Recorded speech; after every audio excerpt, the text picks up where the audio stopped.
Hello and welcome students, Gyanjyoti coaching সেন্টারের পক্ষ থেকে তোমাদের সকলকে আরও একবার স্বাগত। আজকে আমরা আলোচনা করব সেকেন্ড সেমিস্টার মেজর পেপার 3 এই যে সিলেবাসটা রয়েছে এটা নিয়ে কিন্তু আজকে আমরা বিস্তারিত আলোচনা করার চেষ্টা করব। ক্লাস বা আলোচনার বিষয় শুরু করার আগে জায়গাটি তোমরা দেখে নাও। তোমরা যারা চাইছো আমাদের সাথে যোগাযোগ করতে, বোর্ডের কর্নারে দুটো কন্ট্যাক্ট নাম্বার রয়েছে, যে কোনো একটি নাম্বারে কল করে কিন্তু আমাদের সাথে যোগাযোগ করে নিতে পারো। চলো অতিরিক্ত কথায় না গিয়ে আলোচনার বিষয়ে এবার ফিরে আসছি। দেখো, এই যে পুরো তোমাদের যে সিলেবাসটা দেওয়া হয়েছে সবসময় দেখবে একখানা কোর্স টাইটেল থাকে, ঠিক আছে? দেখো এটার কোর্স টাইটেল কি আছে? ফিলোসফিক্যাল ফাউন্ডেশনস অফ এডুকেশন, ঠিক আছে? এটার মধ্যে চারখানা ইউনিট রয়েছে। প্রথম ইউনিট রয়েছে ইন্ডিয়ান স্কুলস অফ ফিলসফি, যেখান থেকে বৈদিক এই জায়গাটা কিন্তু আমাদেরকে ক্লিয়ার করতে হবে, ঠিক আছে? ভারতীয় দর্শন সম্প্রদায় সমূহ বাংলা ইংরেজি দুটোই দেওয়া রয়েছে, যার যেটা যেভাবে সুবিধা সেভাবে দেখবে। তো চলো ইউনিট 1, এই যে বৈদিক এই যে সময়টা রয়েছে, এখান থেকে যে ভারতীয় দর্শনগুলো তোমাদেরকে পড়তে হবে সেগুলো হচ্ছে ন্যায় দর্শন, সাংখ্য দর্শন, যোগ দর্শন, ঠিক আছে? এখানে YOGA যোগা এভাবে লেখা আছে, কিন্তু সেটা হচ্ছে যোগ দর্শন, ঠিক আছে? আচ্ছা, এই জায়গাগুলো করতে হবে। এবারে এই যে তোমাদেরকে যে দর্শনগুলো দিয়েছে, এই যে ন্যায় দর্শন, সাংখ্য দর্শন, যোগ দর্শন, তো এই যে দর্শনগুলো রয়েছে এইগুলোর মধ্যে থেকে কি কি করতে হবে সেটাও আবার দিয়ে দেওয়া আছে, ঠিক আছে? এগুলোর মধ্যে তোমাদেরকে অধিবিদ্যা, জ্ঞান তত্ত্ব, মূল্যতত্ত্ব, শিক্ষাগত তাৎপর্যের নিরিখে কিন্তু এই দর্শনগুলো সম্পর্কে আলোচনা করতে হবে, ঠিক আছে?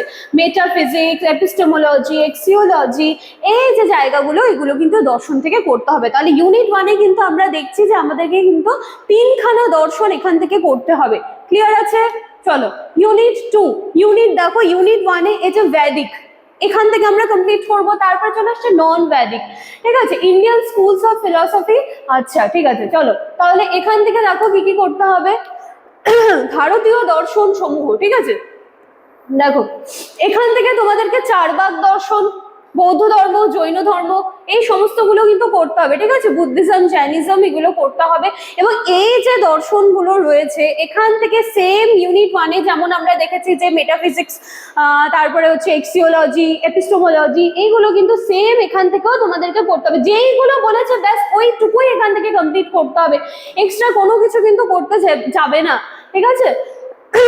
এবারে চলে আসি unit 3, western schools of philosophy. আচ্ছা এখানে দেখো একটা ব্যাপার আছে, ঠিক আছে? ইউনিট 1, ইউনিট 2-তে আমরা যেমন দেখলাম যে ইউনিট 1-এ রয়েছে বৈদিক, ইউনিট 2-তে রয়েছে নন বৈদিক, সেরকমই কিন্তু ইউনিট 3-তে দেখো এখানে রয়েছে ওয়েস্টার্ন স্কুলস অফ ফিলসফি, এবং ইউনিট 4-এ কিন্তু রয়েছে আচ্ছা ইন্ডিয়ান স্কুলস অফ ফিলসফি হওয়ার কথা এক জায়গায়, ঠিক আছে? আচ্ছা আচ্ছা রয়েছে, ঠিক আছে। দেখো আচ্ছা এখান থেকে কি করতে হবে দেখে নাও। এখান থেকে এই জায়গাগুলো কিন্তু ভেরি ভেরি ইম্পর্টেন্ট, ঠিক আছে? এই যে দেখো আইডিয়ালিজম, ন্যাচারালিজম, প্র্যাগম্যাটিজম, এগুলো কিন্তু ভীষণ ভীষণ ইম্পর্টেন্ট, ঠিক আছে?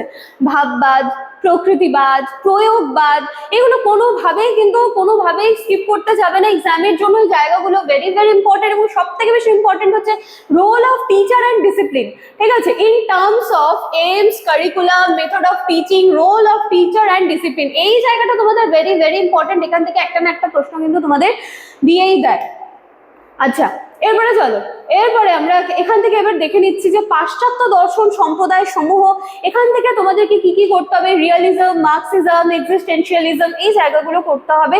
বস্তুবাদ, মার্ক্সবাদ, অস্তিত্ববাদ, এবং এই যে বস্তুবাদ, মার্ক্সবাদ, অস্তিত্ববাদ দেওয়া রয়েছে, এখান থেকে কিন্তু তার লক্ষ্য, পাঠ্যক্রম, শিক্ষণ পদ্ধতি, শিক্ষকের ভূমিকা, শৃঙ্খলা, এই বিষয়গুলোর পরিপ্রেক্ষিতে এই যে ইউনিট 4-এ যে টপিকগুলো দেওয়া রয়েছে বা বিষয়গুলো রয়েছে সেগুলো কিন্তু কমপ্লিট করলে তোমাদের সুন্দরভাবে সিলেবাসটা হয়ে যাচ্ছে, ঠিক আছে? তোমরা আজকে এই সিলেবাসের ভিডিওটা ভালো করে দেখবে।